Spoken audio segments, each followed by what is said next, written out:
అందరికీ హాయ్ అండి. Welcome back to my channel. ఈరోజు ఇండియన్ జాగ్రఫీలో పరిశ్రమలు అనే టాపిక్ గురించి నేర్చుకుందాం. ఒక దేశానికి కావాల్సిన వృద్ధి సాధనాల్లో ప్రధానమైనవి పరిశ్రమలు. వస్తుత్పత్తి, ఉపాధి కల్పన, మౌలిక వసతుల అభివృద్ధి, ఆర్థిక కార్యకలాపాల విస్తృతిలో ఇవి ముఖ్య పాత్ర పోషిస్తున్నాయని చెప్పచ్చు. వ్యవసాయం, గనులు లాంటి ప్రాథమిక రంగం నుంచి వచ్చే ముడి సరుకులకు డిమాండ్ కల్పించి వాటిని వినియోగ వస్తువులుగా మార్చి ప్రజల అవసరాలు తీరుస్తూ దేశ ఆర్థిక వ్యవస్థకు వెన్నుదన్నుగా నిలుస్తున్నాయి. మధ్యయుగంలో పారిశ్రామికంగా ముందున్న భారతదేశం అనంతరం బ్రిటిష్ వలస పాలనలో ప్రభావం కోల్పోయింది. స్వాతంత్ర్యానంతరం తిరిగి ప్రణాళికాయుతంగా క్రమంగా పుంజుకుని నేడు దూసుకెళ్తుంది. ఆధునిక కాలంలో దేశంలో పారిశ్రామిక రంగానికి పడిన పునాదులు, అభివృద్ధి, పరిణామక్రమం, తొలి పరిశ్రమలు, ఏర్పాటైన ప్రాంతాల గురించి ఈ కాంపిటేటివ్ ఎగ్జామ్స్లలో బాగా అడుగుతారు. ఇంకా పంచవర్ష ప్రణాళికల్లో భాగంగా కేంద్ర ప్రభుత్వం పరిశ్రమలకు ఇచ్చిన ప్రాధాన్యం, స్థాపించిన మౌలిక పరిశ్రమలు, సరళీకృత విధానాలతో సాధించిన స్వయం సమృద్ధి, ప్రస్తుత తయారీ రంగం కూర్పుతో పాటు పరిశ్రమల స్థాపన, వృద్ధిని ప్రభావితం చేసే అంశాలు, పారిశ్రామికీకరణ, సానుకూల పరిణామాలపై చాలా అవగాహనతో ఉండాలి. ఇంకా పరిశ్రమలు గురించి చూద్దాం. ఒక దేశం లేదా ప్రాంతం సాంఘిక, ఆర్థిక, మానవాభివృద్ధి ముఖ్య సూచికల్లో పారిశ్రామిక అభివృద్ధిని ఒకటిగా పరిగణిస్తారు. స్వాతంత్రానికి పూర్వమే భారతదేశం చేనేత, కుటీర పరిశ్రమలకు ప్రసిద్ధి. భారతీయ మస్లిన్, పట్టు వస్త్రాలు, బొమ్మలు పొదిగిన కుండలు, పింగాణీ వస్తువులకు వివిధ దేశాల్లో అధిక డిమాండ్ ఉండేది. ఇంకా భారత్లో పారిశ్రామిక అభివృద్ధి ఎలా జరిగిందంటే 1854 తర్వాత ముంబై, కోల్కతాలో బ్రిటిషర్లు నూలు, జనపనార పరిశ్రమలు స్థాపించారు. ఈ తయారైన వస్తువులు, ప్రాసెస్ చేసిన ముడి సరుకులను ఇతర దేశాలకు ఎగుమతి చేయడమే వీరి ముఖ్య ఉద్దేశం. ఆధునిక పారిశ్రామిక దశగా తమిళనాడు పోర్ట్ నావోలో ఏర్పాటు చేసిన ఇనుము, ఉక్కు అంటే బొగ్గు కర్మాగారాన్ని చెప్పచ్చు. ఈ పరిశ్రమను 1886లో మూసేశారు. 1884లో ముంబై అంటే నాటి బొంబాయి దగ్గర మొదటి నూలు వస్త్ర పరిశ్రమ స్థాపించారు. 1855లో కోల్కతా అంటే అప్పటి కలకత్తా సమీపంలో రిషిరాలో జనపనార పరిశ్రమ నెలకొల్పారు.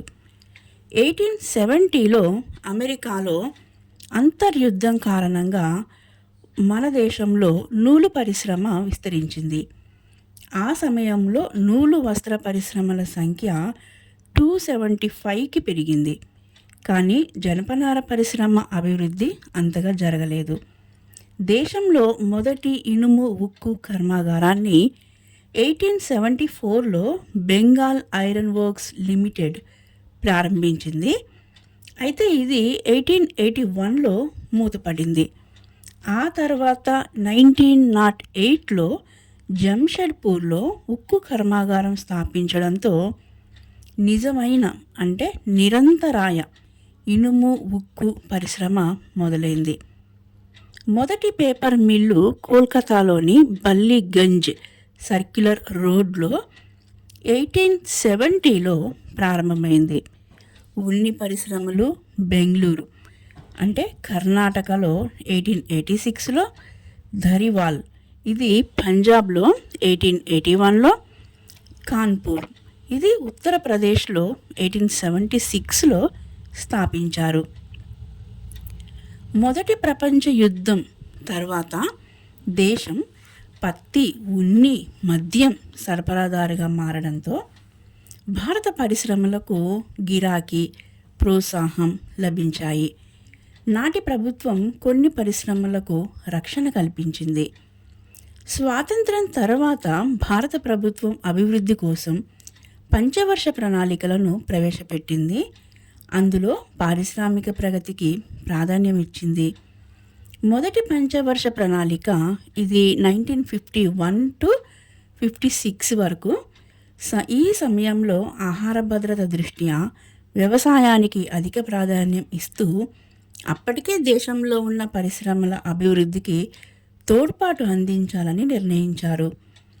రెండో ప్రణాళికలో ఇది ఎప్పుడు జరిగిందంటే 1956 టు 60 ప్రాథమిక భారీ పరిశ్రమల స్థాపనకు ప్రాధాన్యం ఇచ్చారు. మూడో ప్రణాళిక 1961 టు 66 ప్రాథమిక భారీ పరిశ్రమల విస్తరణకు అభివృద్ధికి పెద్దపీట వేశారు. ఆ తర్వాత వార్షిక ప్రణాళికల కాలం 1966 టు 69లో పారిశ్రామిక అభివృద్ధి నామమాత్రంగా ఉంది. 1969 టు 74 నాటి నాలుగో ప్రణాళిక కాలంలో వ్యవసాయ ఆధార పరిశ్రమల అభివృద్ధికి, వస్తుత్పత్తికి, ఆటోమొబైల్ పరిశ్రమల స్థాపనకు ప్రాధాన్యం కల్పించారు. ఐదో ప్రణాళిక ఇది 1974 టు 79 ఇనుము ఉక్కు కర్మాగారాల స్థాపనతో పాటు ఎగుమతి ప్రాధాన్యం ఉన్న పరిశ్రమలు అభివృద్ధి చేయాలని సంకల్పించారు. ఈ ఎనిమిదో ప్రణాళిక 1992 టు 97 దీంట్లో నూతన పారిశ్రామిక విధానం ప్రవేశపెట్టి విదేశీ పెట్టుబడులను ఆహ్వానించారు. నాటి నుంచి దేశంలో ప్రైవేటు రంగం పుంజుకుని పారిశ్రామిక అభివృద్ధి వేగవంతమైంది. పదో ప్రణాళిక 2002 2007లో అప్పటికే ఉన్న పారిశ్రామిక రంగాన్ని ఆధునీకరించడం, సాంకేతిక పరిజ్ఞానాన్ని వాడుకోవడం, ఉత్పత్తి పెంచడం, ఉత్పత్తి వ్యయం తగ్గించడం, ఎగుమతులు పెంచడం, ప్రత్యేక ఆర్థిక మండళ్ల ఏర్పాటు ద్వారా పారిశ్రామిక అభివృద్ధికి ప్రభుత్వం ఊతమిచ్చింది. గత 2 దశాబ్దాలుగా దేశ జీడిపిలో మొత్తం పారిశ్రామిక రంగం వాటా 27%లో తయారీ రంగం వాటా 14.3% కాగా అందులో 10% మైనింగ్, క్వారీ, విద్యుత్, గ్యాస్ ఈ రంగాలది. 2023 టు 24 ఆర్థిక సర్వే కమిటీ నివేదిక ప్రకారం పారిశ్రామిక రంగ వృద్ధి 9.5% పెరిగింది. 2023 టు 24 ఇయర్లో పారిశ్రామిక రంగం స్థిరమైన ధరలతో జీవీఏ 2019 టు 20లో కోవిడ్కి ముందున్న స్థాయి కంటే 25% ఎక్కువ. మూలధన సమకూర్పుపై దృష్టి పెట్టడం, వృద్ధి అనుకూల విధానాలు రూపొందించడం ఈ వృద్ధికి దోహదపడింది. ఆటోమొబైల్స్, రసాయనాలు, ఫార్మా రంగాలకు ప్రాధాన్యం పెరగడం ద్వారా భారతదేశ తయారీ రంగంలో వివిధ రంగాల అంటే పరిశ్రమల కూర్పు మారింది. ఈ పరిశ్రమల స్థాపనను ప్రభావితం చేసే అంశాలు కొన్ని ఉన్నాయి. అవి 2 రకాలుగా చెప్పచ్చు. ఒకటి భౌగోళిక అంశాలు, రెండోది భౌగోళికేతర అంశాలు. ఇంకా భౌగోళిక అంశాలను చూస్తే ఫస్ట్ వన్ ముడి సరుకు. ముడి పదార్థాల రవాణా వ్యయం ఎక్కువ. అందువల్ల ముడి పదార్థాలు లభ్యమయ్యే ప్రదేశాల్లోనే పరిశ్రమలు స్థాపిస్తే ఉత్పత్తి ఖర్చు తగ్గుతుంది. ఫర్ ఎగ్జాంపుల్ వ్యవసాయ ఆధారం ఖనిజ పరిశ్రమలు. నెక్స్ట్ శక్తి అంటే విద్యుత్ శక్తి. విద్యుత్తు కనిపెట్టడానికి ముందు బొగ్గు క్షేత్రాలకు దగ్గరగా పరిశ్రమలు నెలకొల్పేవారు. ఇప్పుడు మారుతున్న సాంకేతికతను ఉపయోగించుకుని విద్యుత్తును అవసరమైన ప్రదేశాలకు తరలిస్తున్నారు. నెక్స్ట్ నీటి వసతి. వస్తువుల ప్రాసెసింగ్, శీతలీకరణ, శుభ్రత, ఇతర అవసరాలకు నీరు అవసరం. దాదాపు అన్ని పరిశ్రమలను నీటి లభ్యత ప్రభావితం చేస్తుంది. నెక్స్ట్ శ్రామికులు. ప్రతి పరిశ్రమకు నైపుణ్యం ఉన్న మానవ వనరులు అవసరం. చౌకైన శ్రామిక శక్తి ఉన్న ప్రదేశాలకు పరిశ్రమలు ప్రాధాన్యమిస్తాయి. ఇంకోటి రవాణా సౌకర్యాలు. ముడి సరుకైన, తయారైన వస్తువులైనా, త్వరగా పాడైపోయే వస్తువులైనా అన్నింటికీ రవాణా సౌకర్యం అవసరం. నెక్స్ట్ మార్కెట్ సౌకర్యం. రోజువారీ వినియోగించే వస్తువులు మార్కెట్కు దగ్గరగా ఉండాలి. తయారైన వస్తువులు ముగింపు దశలో మార్కెట్కు చేరుకుంటాయి. ఇంకా భౌగోళికేతర అంశాలు చూస్తే ఫస్ట్ వన్ మూలధనం.